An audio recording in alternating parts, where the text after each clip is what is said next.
اعوذ باللہ من الشیطان الرجیم بسم اللہ الرحمن الرحیم یا ایہا الذین آمنوا انفقوا مما رزقناکم من قبل ان یأتی یوم لا بیع فیہ ولا خلة ولا شفاعة والکافرون هم الظالمون آمنت باللہ صدق اللہ العظیم رب اشرح لی صدری ویسر لی امری واحلل عقدۃ من لسانی یفقہوا قولی اللہم ارنا الحق حقا وارزقنا اتباعہ وارنا الباطل باطلا وارزقنا اجتنابہ آمین یا رب العالمین۔ سورہ بقرہ آیت نمبر 254 آپ کے سامنے تلاوت کی ہے۔ 254 تیسرے پارے کا دوسرا رکوع زیر مطالعہ ہے۔ اس رکوع کا مضمون انبیاء کرام کی دعوت۔ آیت کا رواں ترجمہ سنتے ہیں۔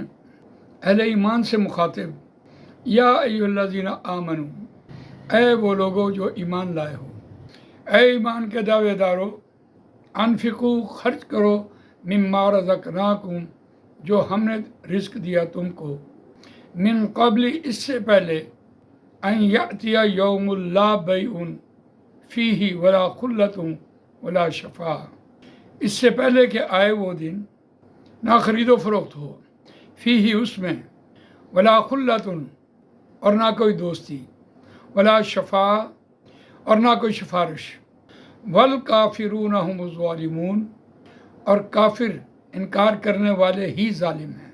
اس آیت پر عمل نہ کرنے والے وہی ظالم ہیں۔ دلچسپ بات یہ ہے کہ اہل ایمان کو مخاطب کیا اور سزا کافروں کی سنا دی۔ اس سے پہلے بھی ایک مقام گزرا، یا ایھا الذین آمنوا لا تقولوا راعنا وقولوا انظرنا واسمعوا وللکافرین عذاب علیم۔ اہل ایمان رائنا نہ کہو اور واسطے انکار کرنے والوں کے دردناک عذاب ہے۔ تو گویا اہل ایمان کو مخاطب کر کے کافروں جیسی سزا سنانا، گویا جس نے کلمہ پڑھا لا الہ الا اللہ محمد الرسول اللہ صلی اللہ علیہ وسلم، وہ کافر نہیں ہو سکتا، لیکن حکم کو نہ ماننے والا، نہ عمل کرنے والا، اس کو یہ سزا سنا دی قرآن میں۔ دلچسپ بات یہ ہے کہ حکم کیا ہے؟ مرنے سے پہلے جو شخص مرا اس کے لیے تو موت آ گئی، قیامت آ گئی، اپنا مال خرچ کر دو۔ سوال یہ ہے کہ اگر یہ حکم اس پر عمل کیا جائے، پھر زکوٰۃ کیا ہے؟ زکوٰۃ ہے مال کے اوپر 2.5% ہر سال آپ دے دیں۔ یہاں یہ حکم ہے کہ اس سے پہلے کہ وہ دن آ جائے جو ہم نے تم کو رزق دیا ہے اس کو خرچ کر دو۔ تو گویا ایک طرف زکوٰۃ کا حکم اور ایک طرف یہ حکم، اور ساتھ ہی سزا سنائی۔ اس کا انکار کرنے والے ہی ظالم ہیں۔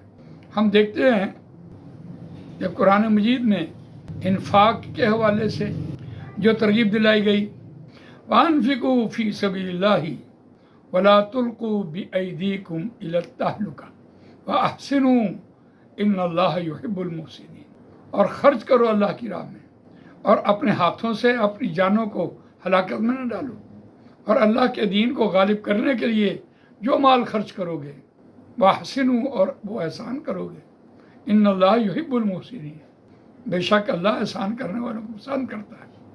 مال کے خرچ کی اتنی بڑی ترغیب، اور یہاں دوسرے اینگل سے کہ وہ دن آنے سے پہلے خرچ کر دو۔ تو پھر اس کا مطلب یہ ہے کہ جو آدمی مال جمع کر کے رکھتا ہے اور اس پر 2.5% زکوٰۃ دیتا ہے، اس سے پہلے کہ ہم اس نقطے پر آئیں، اس پر جو سزا سنائی گئی ہے، والکافرون هم الظالمون، کہ ظلم، زیادتی، ناانصافی، لوٹ مار، یہ ساری شکلیں ظلم کی ہیں۔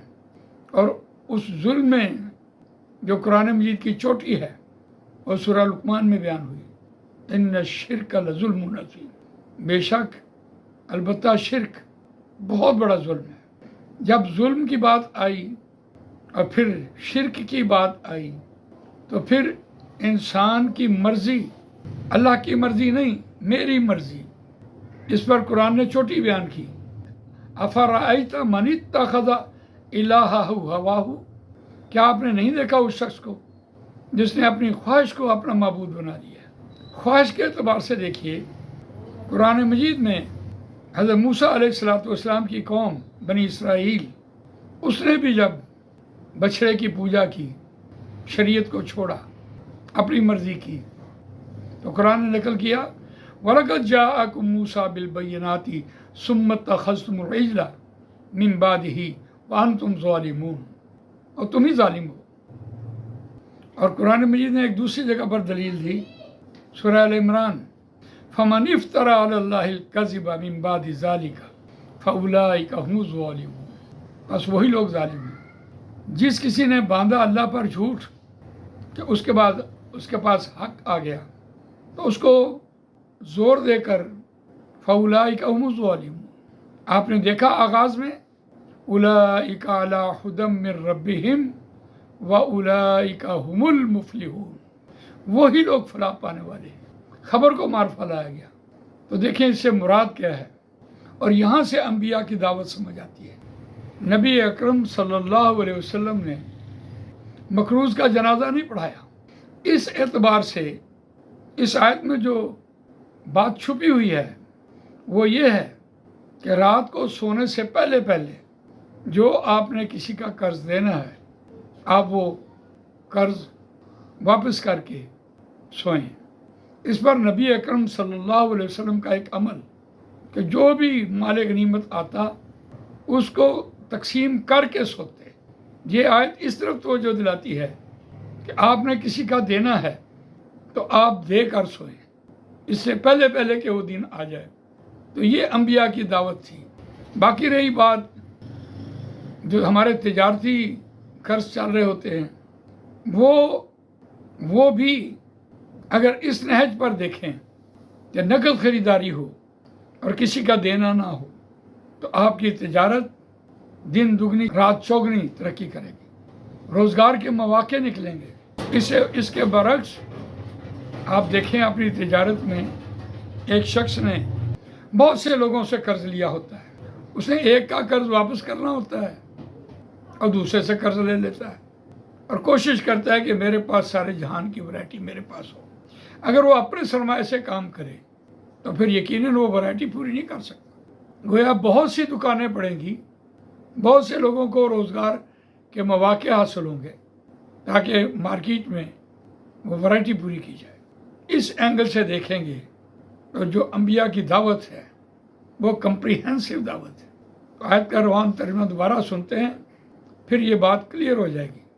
اے اہل ایمان، خرچ کرو جو ہم نے رزق تم کو دیا، اس سے پہلے کہ آئے وہ دن نہ بے و شرع ہوگی اس میں، اور نہ کوئی دوستی اور نہ کوئی سفارش، اور اس حکم کا انکار کرنے والے ہی کافر ہیں، اپنی مرضی سے زندگی گزار رہے ہیں اور اللہ تعالیٰ کے احکامات کو پس پشت پھینک رہے ہیں۔ تو گویا سورہ بقرہ میں یہاں سے جو مضمون چل رہا ہے وہ ہماری معاشرتی زندگی میں جو خرابیاں آ چکی ہیں اس کی اصلاح کرنا چاہ رہا ہے۔ جزاک اللہ خیر۔ اللہ تعالیٰ مجھے آپ کو قرآن مجید پڑھنے، سمجھنے، اس پر عمل کرنے، اس کو دوسروں تک پہنچانے کی توفیق عطا فرمائے۔ سبحانک اللہم و بحمدک، نشہد ان لا الہ الا انت، نستغفرک و نتوب الیک۔